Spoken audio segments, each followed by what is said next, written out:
Hey boys and girls, I am going to read another one today that I will show you guys on Friday because it was really hard to read in the sunny sun today, so it's easier for me to read at night. And plus I wanted to show you guys sweet Abby right now. Look at her. She's just hanging out on my leg. She didn't want to get very far from me. So I think I just need to read and let her snuggle, don't you think? All right, so the snare had just pulled Peter, remember? And there were voices. The next chapter is chapter 17, Simon and the Missing Ones. Peter awoke to the smell of flour. Not like F-L-O-W-E-R, as in, oh, that's a beautiful rose. No, flour like your mom would cook with, or you would make cookies, okay? Not the boring perennials that wise men are constantly badgering us to stop and smell, but the white powdery stuff meant for baking and booby traps. Whoever it was that kidnapped him had tied an old flour sack over his head. Peter breathed the dusty air and immediately began sneezing. This led to a gust of flour shooting straight up his nose that made him sneeze all the more. With each sternutation came I wanted me to spell that one for you. Beck, you want to look it up? S-T-E-R-N-U-T-A-T-I-O-N. Sternutation. Let me try again. S-T-E-R-N-U-T-A-T-I-O-N. With each sternutation came a sharp pain in the back of his head, which was still sore from his ambush outside the eating hall. It felt like his fall had reopened the gash in his crown.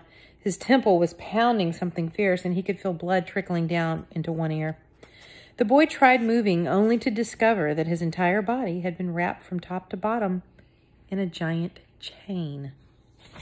To ensure he didn't wiggle free, a collection of old manacles had been clamped pell-mell to his limbs.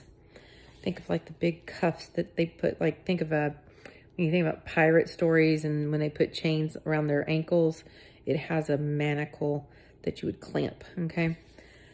From what he could feel, Peter had about 10 locks on each arm, 15 on each leg, and 2 big ones clenched tightly around his neck. He could tell that the locks were each rusted over, which would not make escaping from them any easier. Through the flour sack, Peter could hear muffled footsteps and voices approaching. He let his head fall limp. It was probably smart to feign unconsciousness until he could figure out who exactly was holding him captive. Silently digging his left pinky into the keyhole of an ankle bracelet, the master thief did his best to make out what the voices were saying. So why do you think he's sticking his left pinky into the keyhole of an ankle bracelet? He's going to try to pick the lock, isn't he? He has a lot of locks to undo. It says 10 on each arm. That's 20. 15 on each leg. That's 30. So 30 plus 20 is 50. And 2 big ones around his neck. 52 locks. That's a lot. That's a lot. What have you done to him? A young voice pressed. We agreed never to use those chains. So sorry, Your Majesty. We tried to tie him up like you wanted, but he just kept slipping out of the ropes. The second voice sounded husky, as if the speaker were fighting back tears. Peter was fairly sure they were both girls.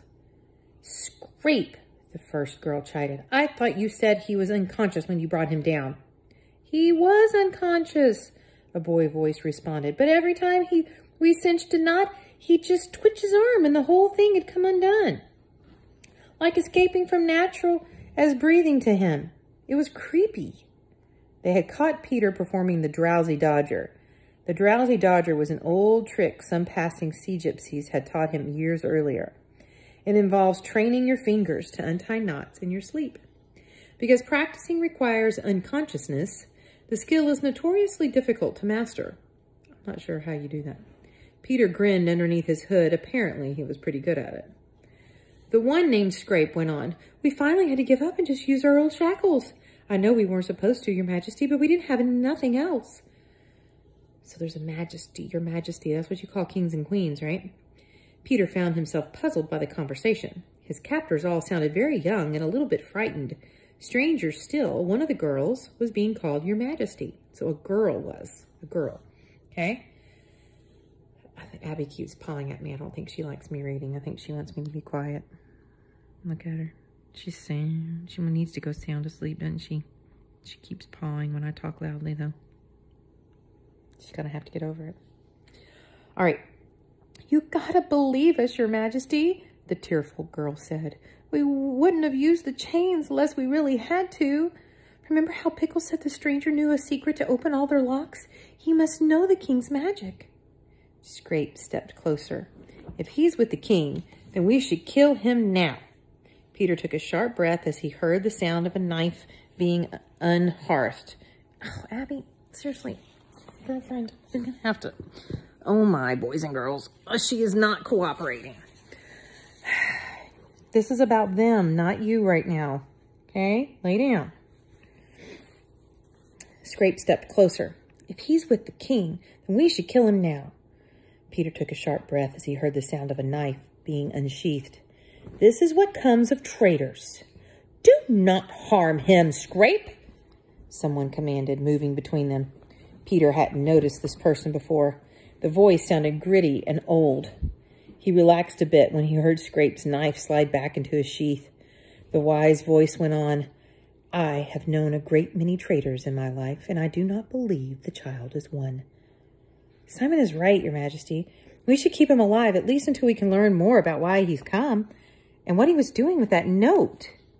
Y'all want to see Abby's mad at me now? You ready? She's pouting over there because I wouldn't be quiet and just rub on her. The note. That meant that whoever captured Peter also had his burgle sack. And if they had his burgle sack, then they probably had Sir Toad. The boy's heart swelled as he realized there still might be a chance he could save his lost friend. He unlocked another manacle, redoubling his efforts to break free. Justice shall reveal the truth to us soon enough, Simon said. Have you inspected the box he was carrying? We couldn't open it. There's some kind of lock on the front, one of them answered. The one called Your Majesty sighed. Very well. Simon and I will see if we can't swipe a pickaxe from the mines. The rest of you stay with the prisoner. Alert me when he awakes. With that, Your Majesty and Simon left the chamber. Simon? Peter thought to himself. Where have I heard that name before? It sounded familiar. Do you guys remember? But his head hurt too much to do any quality thinking. The bag was also preventing his ears and nose from working as well as usual. All he could do was continue to pick the locks. If he was lucky, the guards would feel chatty and fill him in on the situation. You two heard about Crumpet Sparrow? One of them asked, feeling chatty. She never showed up with the others. Her sisters ain't seen her so much as a feather since she was freed. Oh, that poor little bird. Another said, you don't think? Ah, don't be such a baby. She'll turn up. All right? Sounded like they were talking about the sparrows Peter had freed. He remembered one of the voices mentioning Pickle a moment before. What was the connection between those birds and his captors? I wonder where the stranger came from. One of the girl voices spoke again. Did you learn anything from the other one? Nope. Scrape and me tried everything we could think of to make the stupid thing spill his guts. But all we could get out of him was that we'd never get nothing out of him. Could that other stranger possibly be Sir Toad? Peter sure hoped so. His locks were taking a bit longer to open on account of the rust. He only managed to free one arm so far. So he's done 10 locks, right? Luckily, because of all the chains wrapped around his body, he was able to move that arm without being detected. Yeah, that cat's a mean one.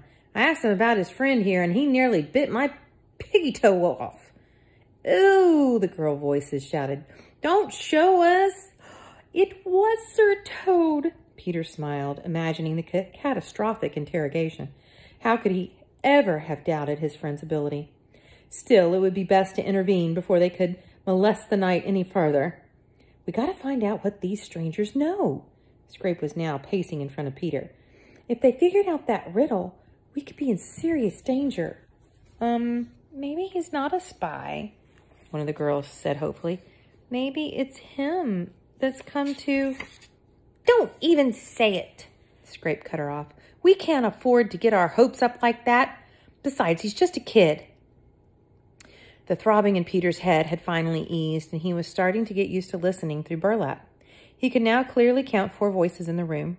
He knew he could handle a group this size, but he would definitely need a weapon or distraction of some kind. He could tell from the echoes of their footsteps that they were underground. There must be tunnels running underneath the palace, the boy thought to himself. That's probably how they were able to sneak into Mrs. Molasses' yard and kidnap Sir Toad. But why did they do it? And what was Your Majesty planning next? Scrape squatted down in front of the prisoner. Supposing we get a little rough with Mr. Stranger here. Peter tensed as the boy drew his knife once more. Maybe then he'll give us some answers. Just at that moment, Peter heard what sounded like a small pony gallop in. You shall do no such thing, little friends. Peter almost swallowed his tongue. Apparently, Sir Toad had managed a daring escape of his own. I demand you release my companion at once. And while I'm at it, you brats owe me a personal apology. Peter heard shuffling as the 4 captors scrambled together. Call Peg, one of them yelled. The rest of you bag him. Once was enough, thank you. With a fierce growl, Sir Toad pounced on his assailants. Peter struggled with his shackles, trying his best to keep an ear on the battle. From what he could make out, it sounded like Sir Toad was managing just fine on his own. The knight tore through the scrum, battering them with insults and hooves. On guard, villain! Ow! Take that, you ruffian! Oh! Prepare to... Got you! One of them shouted. Peter recognized the voice as the boy named Scrape. Drop me this instant, you cowardly tail grabber! Peter deduced that Sir Toad had indeed been caught up by his tail. It's dirty fighting, that's what it is. Oh, I'll show you dirty fighting, Scrape said. Someone fetch me some rocks in a funnel. We'll see how smart this cat is with a belly full of touch him and die. Everyone in the room spun around to find Peter standing behind them, shaking the rusted chains from his body. He had Scrape's dagger, which he had swiped during the distraction.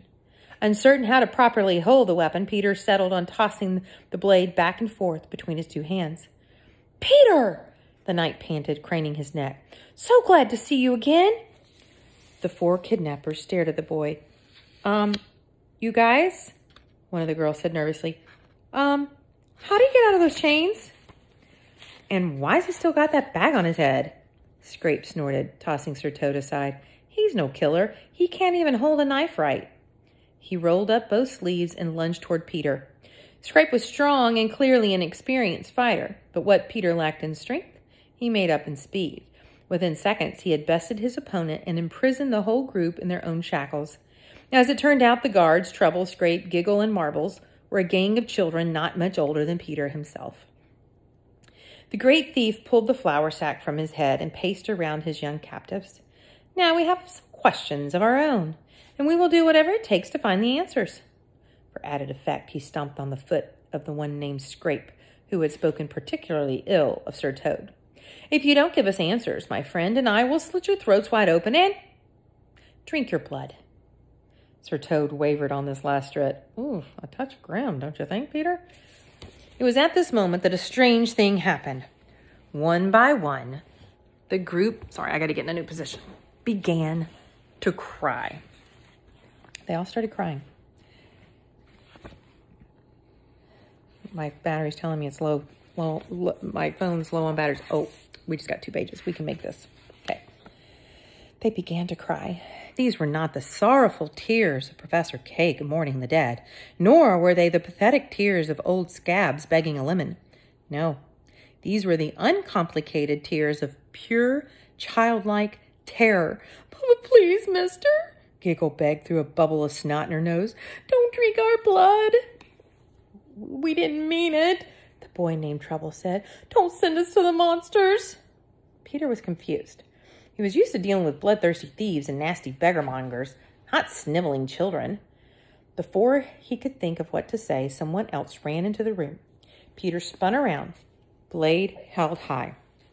One more step, and I will kill them all. He only hoped that the threat didn't sound as hollow as it felt. Forget about us, Scrape strained his binds. Run away, Your Majesty. Peter hesitated. Your Majesty? He repeated. Are you with the king? Hardly, Your Majesty said. Peter could now tell for certain that this voice belonged to a girl. She turned to someone standing just behind her. Simon, disarm him. Before Peter could respond, Simon swept across the room and grabbed him by the throat. The boy fell to the ground, choking, as 8 sharp claws dug into his flesh. You will kindly put your weapon down, a gravely voice spoke in his ear. Peter opened his hand and let the dagger fall. The next moment, Simon was back beside Your Majesty. Peter massaged his throat and rose to his feet. He could tell that Simon was some kind of bird, a very deadly one, but could not quite identify the breed. What are you? He asked. I am Her Majesty's loyal guard. The creature spoke in a garbled voice. Your last question leads me to believe you were not sent here by the king. Is that correct? I told you we don't have any blasted king, Sir Toad blustered. Peter placed a hand on his friend to calm him. Though common sense might say not to trust one's persecutors, the boy felt a small voice inside of him, his thief's voice, telling him to be honest with these strangers. We've come here we're looking for someone, he started, but we're not sure where or even who they are. All we know is they need our help. Your Majesty pulled a scrap of paper from her pocket. You're speaking of this note, she said with amusement. It is no laughing matter, I assure you, Sir Toad said. Whoever wrote that message is in grave danger, and we were on our way to help them. That is, before you so rudely kidnapped us. A great silence came over the room. Though Peter could not see it, all the children's eyes were locked on Your Majesty, waiting for the girl to speak. She unfolded the paper and read aloud. Only a stranger may bring relief, but darkness will reign unless he's a thief. A thief! Sir Toad stomped the hoof. By golly, Peter, I think the girl's cracked the riddle. Of course I did. She returned the note to her pocket. After all, I wrote it. Oh, Her Majesty, she wrote it, and she's just a little girl. But that's the end of the chapter. Okay. And that was the end of chapter 17. All right. Bye.